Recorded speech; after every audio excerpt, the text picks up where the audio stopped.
Amigos, buenas noches. Bueno, seguimos en estos días turbulentos.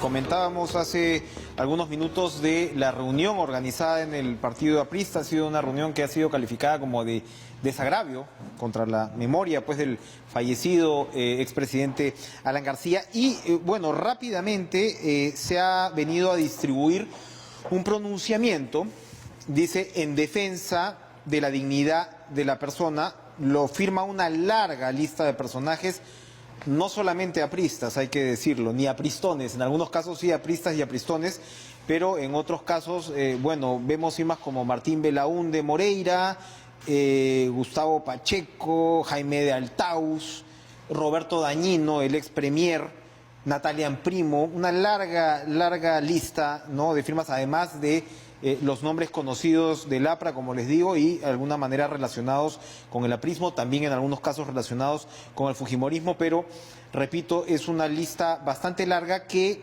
en el centro del comunicado dice: venimos presenciando un uso excesivo y arbitrario por parte de los operadores de justicia en la aplicación de la prisión preventiva, olvidándose que, como lo ha señalado el Tribunal Constitucional, citan los expedientes, y la Sala Penal Permanente de la Corte Suprema de Justicia citan este recurso de casación reciente de la Sala presidida por César San Martín Castro.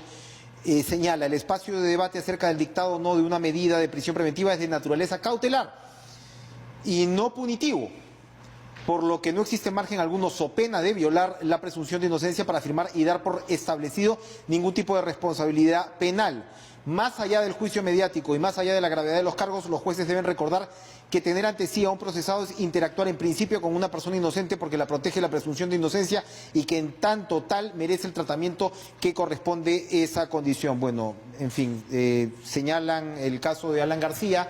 Y esto sigue, por supuesto, en discusión, mientras los fiscales del equipo especial Lavajato se encuentran interrogando nada menos a Jorge Barata, que ha confirmado algunos puntos que ya conocíamos hoy, pero que mañana, creo yo, va a ser interrogado sobre probablemente la pregunta central en estos momentos, que es el caso de Luis Nava y Alan García. ¿Qué pasó con esta información que se había proporcionado antes de los sistemas encriptados, que se supone el propio Barata proporcionó, y que comprobaría que el exsecretario personal de Alan García, a quien hoy se ha ratificado la presión preliminar, recibió pues más de 4 millones de dólares de Odebrecht, de la famosa Caja 2. Es todo un debate complejo, va a seguir el debate en los próximos días y las próximas semanas seguramente. A Lula le han reducido la sentencia hoy en Brasil, esto está vivo en este caso y no va a cesar.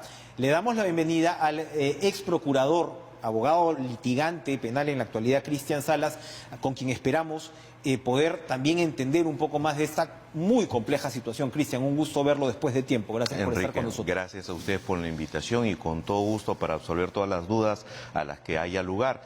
Quisiera comenzar con lo siguiente. De acuerdo con ese comunicado, como abogado y como ciudadano, la idea de la prisión preventiva, con este nuevo Código Procesal Penal, que ahora en julio cumple 13 años de vigencia, no es tan nuevo, fue que los procesos se lleven como regla con el procesado en libertad. Y muy excepcionalmente se aplicara medidas cautelares como la prisión preventiva cuando había gran riesgo de fuga o peligro de que puedan entorpecer la actividad de la justicia. Pero ojo, esto no tiene que significar que estamos contra la lucha anticorrupción. Son dos cosas diferentes. Manera, claro. O sea, todos como ciudadanos debemos tener claro que aquí en el Perú ha habido un alto nivel de corrupción a una escala terrible, a altas esferas gubernamentales y con un costo enorme. Y eso se tiene que investigar y sancionar a los responsables. Pero para eso existe lo que se llama el debido proceso. Y el debido proceso establece ciertas reglas. No puedes mandar a prisión preventiva, sin decir nombres, a una persona de más de 65 años que tiene enfermedades y que no genera ningún riesgo de fuga. No la puedes mandar a prisión, porque en ese caso el mensaje que lanzas desde el Poder Judicial, ¿cuál es? Me pareces culpable y te encierro. No, la prisión preventiva no es para eso. Es una suerte de sentencia adelantada, al menos en la percepción ciudadana. Lo que está proscrito y prohibido no solo en el Perú, sino a nivel internacional, y nos pone como un país que no sabe manejar los procesos. Y ojo, esto a la larga podría generar incluso demandas contra el Estado en foros internacionales y demás, así que tenemos que tener mucho cuidado con eso. Ahora, ¿cómo, digamos, entender los cambios, porque lo que ocurre, sobre todo con los casos comentados, ¿no? O sea, los casos políticos, vamos a llamarlos así, porque tenemos otros donde tienes exfuncionarios directamente vinculados con coimas que de repente se amarran también con los casos políticos que tienen que ver con el Metro de Lima y demás. Pero la clase política a la cual Rafael Vela, el fiscal, ha aludido en entrevista al País, ¿no? Señala que se está criminalizando la actividad política y de hecho lo que está ocurriendo es que se está echando mano a esta suerte de hipótesis, de herramienta que te dice que efectivamente haber recibido aportes subrepticios de Odebrecht, que siempre los políticos han dicho eso no era ilegal en el país, ojo, ¿no? Pero que haber recibido este tipo de aportes configuraría, dada el origen ilegal, se supone, de estos aportes, una organización criminal. Entonces, eso entiendo yo facilita también en términos procesales que puedas llegar al tema de la prisión preliminar preventiva, porque son investigaciones además muy complejas, se habla pues de los famosos 36 meses y demás. Este tema de organización criminal asociada a la actividad política estaba contemplada en el código tal como usted lo está describiendo, que estamos hablando pues del 2004, ¿no? O sea, porque el Ministerio Público ha salido a decir, ojo que eso está contemplado en el código desde el 2004. ¿Pero se pensaba para una situación como esta? No, porque la ley de crimen organizado es independiente al Código Procesal Penal y es la que recién, después de la dación del Código del 2004, recién establece estos plazos larguísimos de investigación y de prisión preventiva. El Código Procesal Penal al inicio contemplaba 9 meses de prisión máximo, pero cuando se da esta nueva ley de crimen organizado, se establecen esos plazos largos. Ahí es donde la pregunta cae, pero perfecta para el debate. Todos los casos que tenemos en procesamiento vinculados a Odebrecht constituyen casos de organización criminal, ahí es donde hay que tener mucho cuidado. Kuczynski, su secretaria, solo para citar un ejemplo, Kuczynski, su secretaria y su chofer. Eso es una organización de 3. Ahí es donde se le exige a la Fiscalía que tenga cuidado con las imputaciones. Son 3 personas que supuestamente han lavado activos, que todos en organización criminal de 3, esa es la organización criminal. Hay que tener muchísimo cuidado con las imputaciones y ojo, no solo en estos casos, porque hay una razonable posición que dice, no, se está debatiendo ahora el tema de los planteamientos de organización criminal y prisión preventiva porque se trata de la alta clase política procesada. No, estos cuestionamientos, Enrique, vienen de hace mucho, porque en el Perú hay una gran cantidad de personas procesadas que están presas. Y sin mayores motivaciones. Entonces, es una problemática que surge ahora por el caso de Odebrecht, porque claro, tenemos a los sujetos visibles ahí con una fuerza política de reclamo, pero ojo, el problema ya data de muchos años atrás. Entonces, hay que tener, ¿el mensaje cuál sería? Cuidado con las imputaciones por organización criminal, investíguese, procésese, pero cumpliendo las reglas. Otro de los puntos que toca el comunicado emitido por el Ministerio Público ayer, entendemos, además, la propia Zoraida Ábalos, la fiscal de la Nación, dijo durante la tarde que iban a evaluar el llamado a la reflexión del presidente Martín Vizcarra y podemos interpretar que este comunicado es una suerte de respuesta a ese llamado a la reflexión que también hizo Salvador del Solar, por cierto. Entonces, ahí se dice que este tipo de herramientas como el de la detención preventiva no hace distingo de las personas, sino que, bueno, está, digamos, lidiando o abordando casos muy complejos de criminalidad. Pero uno se pregunta si en realidad no debería hacer distingo entre esos casos, porque lo que estamos viendo ahora es una constante de preventivas, para centrarnos en estos casos políticos. Toledo está fugado, ¿no? Pero se pidió también, ¿no? Se pidió una medida así, pero en este caso vemos una coima pura y dura, claro, ¿no? De más de 20 millones de dólares por una obra en específico. En el caso de Kuczynski, lo que yo veo hasta ahora es un conflicto de intereses. Conflicto de intereses por el cual, entre otras cosas, además renunció a la presidencia de la República, pero no sé si sacarse una consultoría por lo bajo, ¿no? O ayudar a que tu empresa saque una consultoría es lo mismo que haber recibido una coima de 20 y pico millones de dólares. El caso de Alan García, obviamente, pues no se puede responsabilizar a nadie por una decisión como el suicidio, pero él se pega un tiro en el momento que encuentran que efectivamente a su secretario personal le encuentran 4 millones de dólares aparentemente y se le pide la prisión preventiva contra él también. Entonces estamos hablando de casos muy distintos.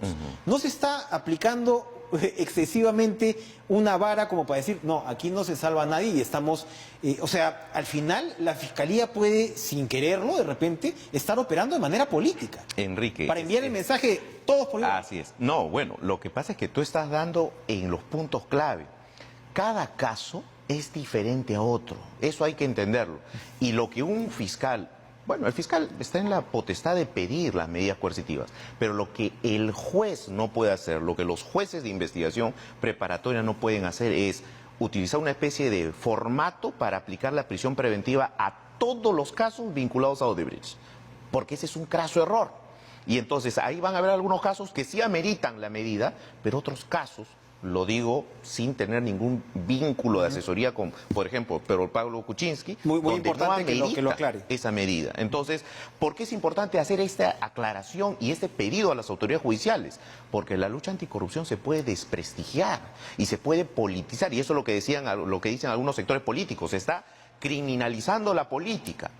Y esto es lo que lamentablemente muchos de los procesados que han huido utilizan como argumentos para señalar que hay una persecución política. Y cuando las autoridades políticas hacen mención a estos procesamientos, le cometen un craso error, porque le dan insumo a estas personas a que puedan plantear alegatos de persecución. ¿Cuáles son los prospectos de penas típicamente en este tipo de delitos? En estos casos tenemos imputaciones por colusión, que van entre 8 a 10, 12 años.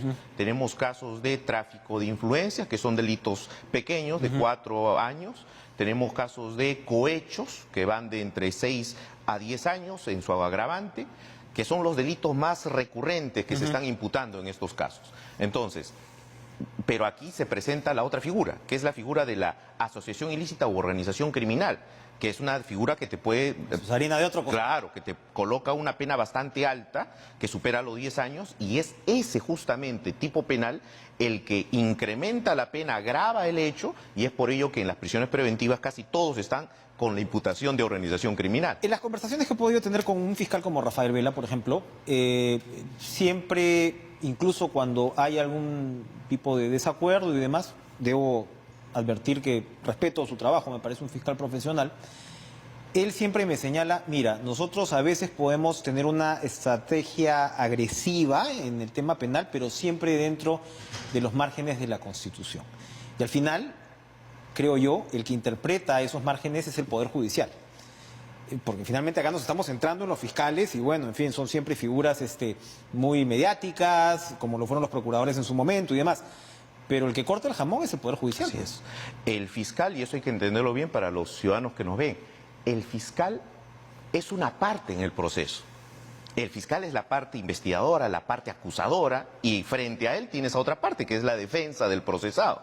Pero ¿quién es el que pone el equilibrio? ¿Quién es el que determina si lo que pide el fiscal es correcto o no, si está bien argumentado o no? ¿Quién es el que determina si la defensa logró desvirtuar lo que dice el fiscal? El juez. O sea, aquí la gran responsabilidad de conducir, de adecuar, de llevar correctamente el proceso, de controlarlo como lo dice el código, es del juez. El fiscal está en su función persecutoria y demás, pero sí se han dado algunos casos de prácticas no correctas de algunos fiscales, como fue, por ejemplo, en un caso puntual donde se estaba debatiendo la apelación de una detención preliminar. Se está debatiendo y la defensa dice, no corresponde la detención preliminar por los argumentos que vamos a plantear. Y el fiscal va a la audiencia y dice, ya no se resuelva la detención preliminar porque acabamos de pedir la prisión preventiva. Así que vámonos a debatir la prisión preventiva, cierren el tema acá. Esa es la otra, ya se ha convertido la preliminar en el paso previo a la preventiva. Y eso es incorrecto. Por eso es que en ese caso puntual, ¿qué pasó? Mantuvieron la detención contra uno, que fue Pedro Pablo Kuczynski, y a los otros dos los liberaron. A los otros dos miembros de la banda. Y esa posición de la supuesta banda. Sí. Y en esa situación, imagínate que el fiscal defensor de la legalidad parece que o no conocía las reglas del código o lo hizo a propósito para justamente mantener preso a los sujetos. Hoy, Ricardo, esas son malas prácticas. Hoy Ricardo Uceda le ha dado con palo esta sentencia que permite la preventiva de Kuczynski porque, entre otras cosas, señala que el fiscal, a pesar de que ya habían sido liberados la señora Kisic y el señor Bernaola, ha insistido con mantenerlos en este esquema que usted señala de organización criminal, porque si no los mantenía, el esquema se caía. Claro. Claro, no puede ser una organización criminal de uno. Claro, es imposible. Entre otras cosas. Pero digamos, esa es otra mala práctica. O sea, buscar a través de la prisión preventiva que alguien se asuste y empiece a simplemente decirle al fiscal, fiscal, yo te firmo lo que sea y me libera. ¿Es válido, es lícito como estrategia fiscal decir, bueno, yo le caigo a todo el mundo para ajustar y que en esta pesca de río revuelto al final yo pueda sacar información? ¿Eso es válido? No es válido, no es legal y tampoco es ético. ¿Cómo que no es legal? ¿Por qué? Porque el Código Procesal Penal establece que los colaboradores eficaces, las confesiones sinceras, los arrepentimientos son voluntarios sin presión alguna. Pero cuando tú le tienes la espada a Damocles o lo tienes preso y le dices, si no firmas este papel confesando, te quedas acá 36 meses, esa voluntad libre se alteró.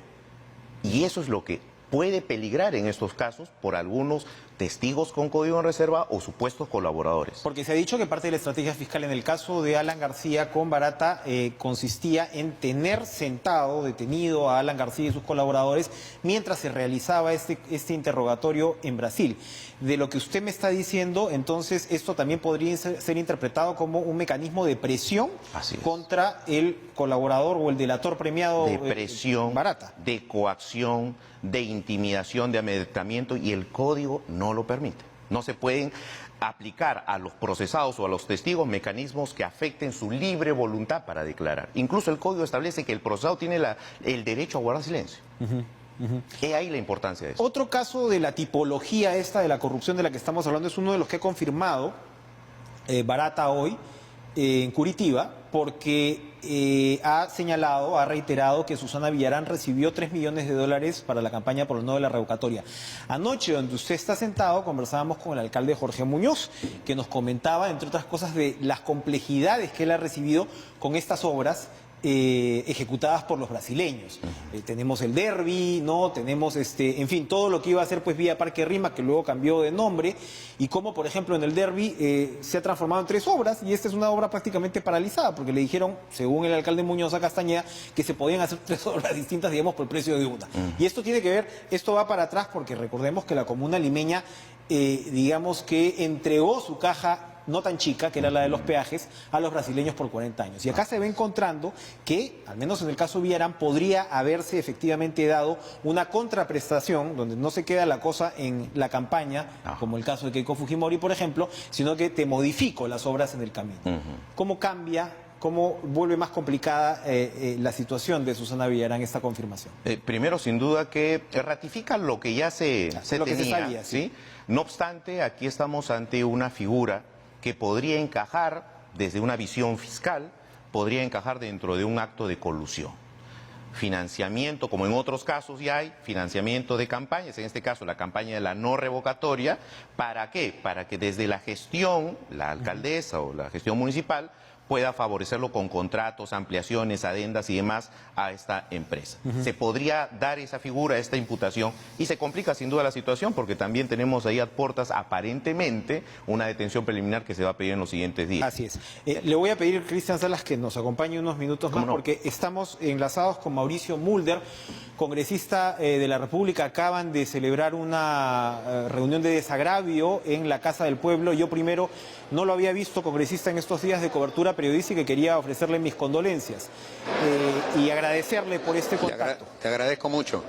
Agradecerle a usted. Le agradezco mucho. Esta ha sido una autoconvocatoria de las bases que desde temprano en la mañana, como se dice, reventaron nuestros teléfonos, el de los dirigentes que estábamos reunidos en la célula parlamentaria aprista, y a la frase que fue conocida en ese momento, de que Barata pronunció, en el sentido de que nunca Alan García le pidió nada, ni nunca le dio nada, hubo una reacción de reafirmación, no diré de algarabía, porque todavía la tristeza cunde aquí en el local del partido, pero sí una reafirmación en el sentido de que Alan ha sido reivindicado y no se ha formulado ninguna imputación como se ha hecho sí en otros casos. Es verdad que se ha dicho que se ha entregado al partido el año 2006 a pedido de Luis Alba Castro un dinero que lo recibió Alba Castro en su casa. Yo recuerdo que la versión anterior era que se había entregado en el local del partido. Ahora se señala que es en Cuatro Armadas en su casa. Pero sí debo decirle enfáticamente que si esos dineros fueron entregados, esos dineros no vinieron al APRA. Y en ese momento Alba Castro no era dirigente del partido ni responsable de la campaña del partido. Esos dineros Alba Castro los explicará si es que los recibió.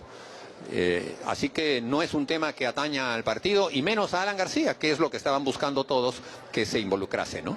Congresista Mulder, ¿sabemos si la declaración de Barata de hoy alcanza más allá de la campaña del 2006? Porque claro, se supone que mañana y en los próximos días continúa el interrogatorio y, para ser concretos, la orden de detención preventiva contra Alan García, que termina en la tragedia que todos ya conocemos, se origina en supuestamente la información de más de 4 millones de dólares que habrían llegado a cuentas relacionadas con el señor Nava, ex secretario de Alan García, a quien por cierto se le ha confirmado sí hoy la detención preventiva. ¿Sabemos detalles de esta situación? Mire, entiendo que ese tema se va a tratar mañana, pero es un tema que atañe a quienes son mencionados.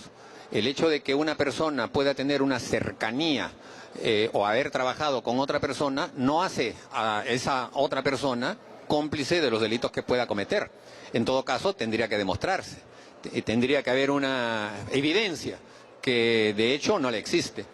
Y en lo que se refiere a las campañas, se ha hecho referencia, en el caso nuestro, solo a la campaña del 2006, porque en ninguna otra campaña manifiesta el señor Barata que hubo una suerte de requerimiento. Y cuando menciona a otros personajes políticos, los menciona en otras campañas distintas. Quiere decir que él ha recordado los aportes que ha dado a distintas personas en distintas contingencias, sea por ejemplo el año 2014 para la revocatoria, sea por ejemplo el año 2011 para el caso del señor Ollanta Humala, sea por ejemplo lo que él ha señalado en el caso de Lourdes Flores y el Partido Popular Cristiano en la campaña del 2016, o perdón, en la campaña del 2011 también. Bueno, pero cuando menciona el caso de Alba Castro lo menciona en el año 2006.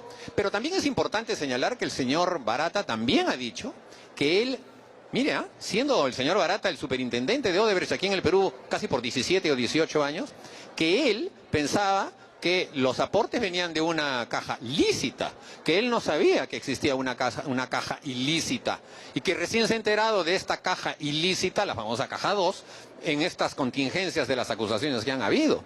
Con lo cual va a ser muy difícil para el Ministerio Público probar el delito de lavado de activos, porque el delito de lavado de activos debe presumirse la ilicitud del origen. Y si el que lo está entregando lo supone lícito, mayor razón el que lo estuviera. A la universidad a dictar clases.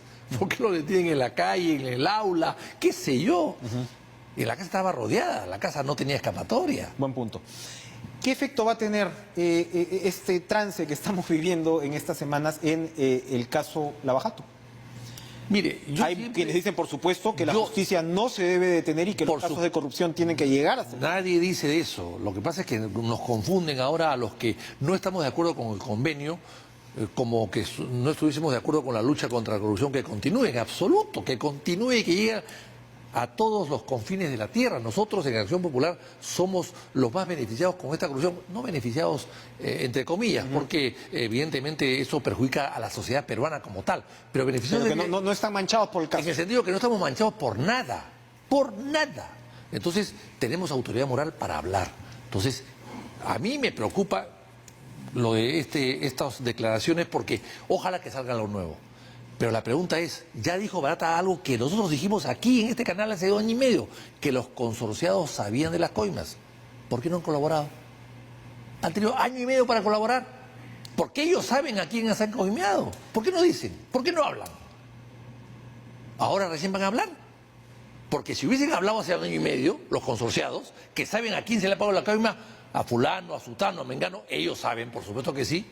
Entonces, de repente el acuerdo de colaboración eficaz hubiese sido más beneficioso para el Perú, hubiese sido menos exigente ellos con los fiscales y con el procurador para llegar a un acuerdo. Hubiésemos podido tener mejores resultados antes de llegar a esta situación. El presidente y el primer ministro han hecho sendos llamados a la reflexión con respecto al uso de estas herramientas. ¿Han hecho bien? Sí, sí, claro que sí. Tardíamente, pero han hecho bien. Hay quienes dicen que no debían meterse. Bueno, es cierto, pero ya se habían metido. que el ministro de Gobierno, que el fiscal llame al presidente de la República a las 6 de la mañana a comunicarle que van a tener a García, eso es una interferencia. ¿Para qué? Yo no me imagino al presidente de Belaúnde en el Palacio de Gobierno que se entere que han detenido a un ex jefe de Estado, a un ex presidente del Congreso, qué sé yo. Esas son cosas policiales, cosas judiciales. El presidente de la República que se entere por los periódicos. O sea, eso es una interferencia también. O sea, interferencias han habido muchas y creo que esas deben cesar. ¿Cómo esto reacomoda, si se quiere, para ir cerrando, el reparto de poder en el Congreso? Todavía les queda un buen tiempo, No, está muy todos están encajando el golpe. Todos, sí, claro. Esto afecta a todos en general, ¿no? A nadie de manera particular, salvo quizás a los afectados directamente, ¿no? Pero en general esto da mala imagen, esto desalienta, desmoraliza, desconcierta.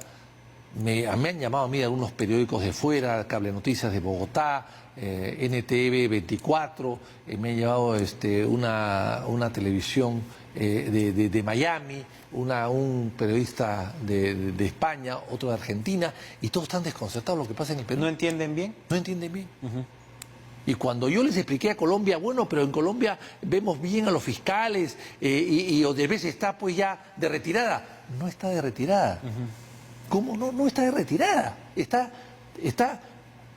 funcionando perfectamente bien y está sacando riquezas y ganancias de las obras entregadas por corrupción. Ah, me dijo, eso no lo sabíamos. Eso no lo sabíamos. Sí, le dije, por 30 años más van a seguir cobrando peajes. En Chaya, el subsidio de Chaya ya llega casi a los 1.000 millones de soles por la luz. En Olmos llega... Comentábamos ayer con el alcalde Muñoz la posibilidad de poder salir de esos contratos, porque él en Lima, por ejemplo, tiene... Hay que salir. Eso nos puede llevar también a otros problemas. Hoy día, hemos estado con Muñoz, a quien apreciamos mucho y va a ser un buen alcalde. Ah, ¿verdad? Pues pero que es su alcalde. Hoy día le hemos dicho a Muñoz, no se puede llevar adelante un contrato con Graña Montero cuando el día de hoy el señor Barata ha confirmado que era parte de la corrupción. Pero el contrato ya estaba firmado, lo firmó Villarán. Sí, pero parece que tenía una caducidad que se había vencido ya en julio pasado. ¿Podría cancelarse ese contrato? Por ¿Ustedes le han supuesto que recomendado sí. eso? ¿Qué les ha dicho Muñoz? Bueno, que sí lo va a ver, lo va a estudiar, claro que sí. Además, hoy día la CAF le puede financiar una obra. Cualquier entidad multilateral o bancos, qué sé yo, le pueden financiar la obra si consigue el aval del Estado. El señor Vizcarra, yo creo que le puede dar un aval, el Estado le puede avalar cualquier préstamo para hacer la obra mucho más rápida y mucho más barata y sin peaje. No se puede colocar peaje en el centro de la ciudad. Usted critica, por ejemplo, el acuerdo de colaboración eficaz con Odebrecht, pero los fiscales señalan que sin el acuerdo de colaboración, por ejemplo, no se habría llegado a lo que se ha llegado en el caso del señor Nava. Y bueno, por ende... No es verdad eso. Ellos han entregado esa información a raíz del acuerdo. No, Nava se sabía. La Comisión de la Bajada todo lo ha tenido sentado frente a nosotros durante 10 o 11 horas. Pero no sabían las transferencias pues, de $4 millones. Bueno, pero los socios no sabían esto. Graña Montero no sabía. ¿Por qué no lo dijo? Hay responsabilidad de los consorcios. ¿Por qué sospecha usted que recibió la plata Nava? Yo no lo sé. Lo que he visto es que ha salido. A partir de esta investigación y de su experiencia. Sí, lo que sí sabíamos y hemos dicho allá, que había responsabilidades y que además Nava, por ser secretario general de la presidencia, había conseguido contratos con Odebrecht. Lo que habría que... O sea, tú eres secretario de la presidencia... Pero usted ha dicho que un secretario general de la presidencia no tiene el poder para cambiar tal o cual contrato. Pero perdón, yo he sido secretario general de la presidencia. Por eso le estaba preguntando. Yo he sido secretario y a mí me han buscado y me han ofrecido prebendas muchas veces. Sí se tocan la puerta. Sin saber qué podía hacer. Pero siempre les interesa estar cerca al poder. Siempre les he dicho, estar cerca al poder te da otro poder. No pues el máximo, pero otro poder. Claro. Y te puede introducir pues a los ministros, al presidente... O puede fingir que tienes poder y no lo tienes, que tienes poder de decisión y de repente no es exacto. Pero el hecho solamente de tener bajo tu salario, tu influencia, un secretario de la presidencia, ya para muchos es bastante. Esto es un drama y esto no ha terminado, Víctor Andrés García Belaúnde. Gracias por acompañarnos esta noche. Los dejo, sigan ustedes en la programación de TV Perú Sus Señales. Nos reencontramos mañana con más Caracas. Adiós.